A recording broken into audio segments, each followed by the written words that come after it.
Hello, I'm delighted to be here at the Spanish Heart of Dublin, Instituto Cervantes, to talk with Lisa O'Doherty on Galicia and Rias Baixas wines. Lisa O'Doherty was the best sommelier in Ireland in 2003 and has been working over 10 years as chief sommelier at the famous Irish five-star resort K Club, who was the home of the 2006 Ryder Cup. She will share her recent trip to Galicia and Rías Baixas with a group of wine journalists to discover the hidden treasures of the Albarino grape.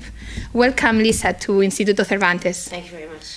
So it was your first time in Galicia, that's the Celtic Spain. What cultural links did you discover between Ireland and Galicia during your journey there? Quite a few, actually. It was very interesting to see how similar we are in landscape. First, we're both right on the edge of the Atlantic, so we have this wonderful, wild, rugged landscape. It was quite beautiful. I think one of my colleagues, one of the press journalists, commented it was like Donegal in the sunshine. So very much like the west of Ireland, but also the culture of the people, the love of language, of music. We heard pipes everywhere we went, so very similar again with sort of the west of Ireland, but has that very sort of the culture of family and friends. It seems to be quite important to the Galician people. So we did find quite a few links there. And from the cultural perspective, what discovery in terms of place, food, most surprised you during the course of the journey there?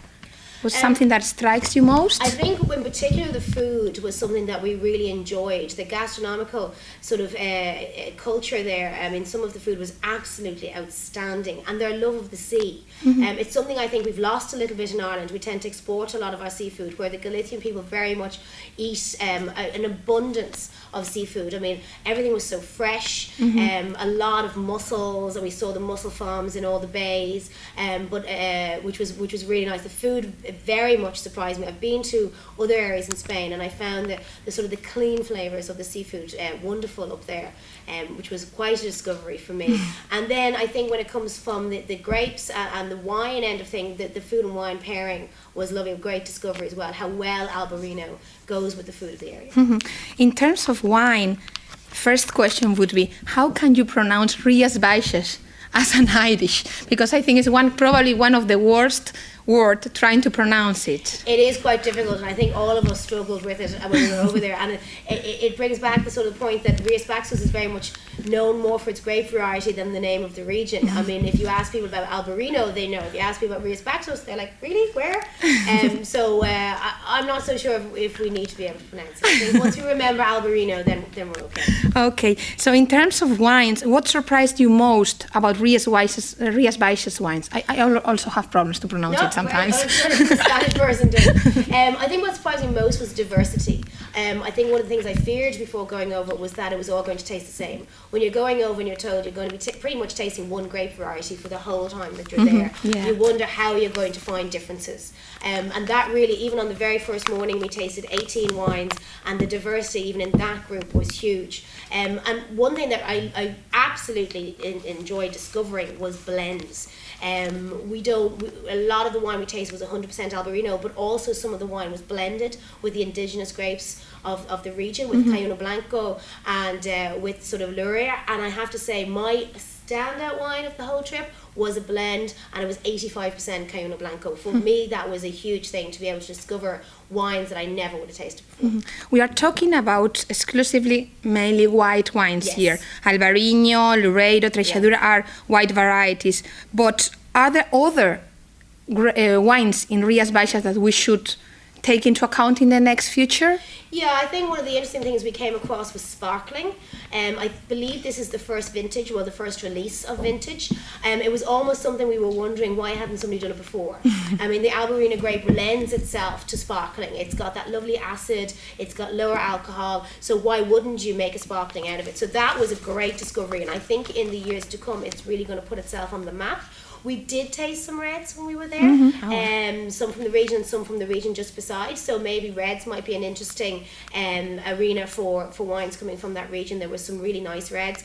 But again, I think the blends coming through, that it's not going to be just 100% Albarino coming through, would be quite interesting. And being a sommelier, I would love to know your opinion about the best food pairings for Rias Baixas wines, for example. I think like all wines from the old world, you have to look at what's produced in the region, and that's your best match. And it's just seafood. I mean, like, it's a wonderful match with shellfish, with mussels. Even we had a mussel stew that had a little bit of spice in it that went really well. And we had some empanadas with some chorizo, so a little bit of spice there. And that brings me on to the next one, which is that sort of spicy food. And I discovered Mexican food and Albarino are a great match. Who would have thought? You know, that's great, because it's been difficult to find a food match for Mexican food for a long time. But spicy food, Asian fusion food, it kind of lends itself to the sort of the aromatic qualities of the grape and the acidic qualities of the grape, and the lovely citrus flavors really go well with sort of anything with sort of, say, Thai food, Vietnamese food, those kind of clean, pure flavors from the Asian market, I think would be quite nice. Okay, very interesting. I think Albarino is said to be one of the trendiest grapes nowadays in the world. What do you like most of it? Why is it different, or is it going to be the new thing in the wine world? Well, I actually think everyone's waiting for the next big thing to break into the market, and I'd loved it to be Albarino. I mean, statistically, we're nearly 42% up on actual imports into Ireland and Albarino. And I think one of the reasons why it can, from a restaurant point of view, from a sommelier point of view, is the fact that it's a great food and wine match.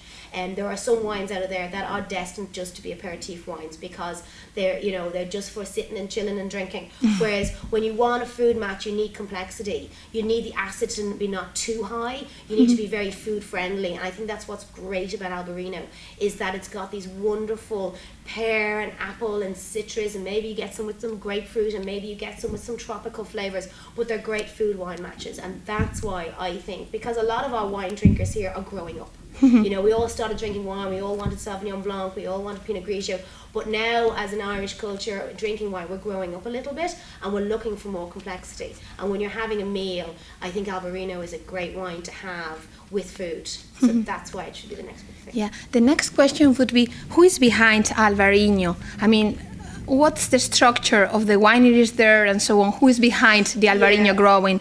Are there big corporations, or are there small farmers behind them? That's what I loved about it as well, was that you're looking at farmers here, and if you look at the map, there's something like over 6,000 growers, but only 4,000 hectares. How does that work? Well, a lot of people don't even have a hectare. You're talking about people who are growing it in their gardens or small holdings, but at the same time, it's sustaining families. A lot of what we learned over there was about social sustainability, and how this industry is not just supporting one guy that owns a winery making all the money.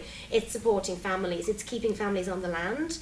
It's, especially in the economic crisis where maybe, unemployment is quite high over there, that people are actually sustaining and feeding their families from the grapes. Cooperatives were very important over there, where you've got a lot of shareholders, so people are really sort of clubbing together and making and producing wine. And I think it's a great thing. I think it's quite unusual in the wine world. So thanks very much for sharing your journey on Albarino and Galicia. I'm not sure if you want to share us one of your highlights of your trips, or which could be one of your memorable moments there. I think on the third day after, now I have to say it rained a lot when we were there, but look, it wouldn't be as beautiful and green if it didn't rain. But on the third day, the weather broke, and we were up at the heritage site up in Monte Tecla, and just to see the Atlantic coast, we could see Portugal. It was there in front of us, laid out below us, and it was just a really beautiful part of the world. It is stunningly beautiful. And we came then, drove up the coast, and that whole trip that day when the sun shone, it really did look like Donegal in the sunshine, and it was just stunning. Overall, I was just delighted to go. It was a region in Spain I didn't know a huge about. I'd obviously read about it, and I've drank Albarino for quite a while, but to immerse myself in the culture was really, really interesting. So thanks very much on behalf of Instituto Cervantes for this interview. It has been a very nice experience. Thanks very much, Lisa. Thank you very much.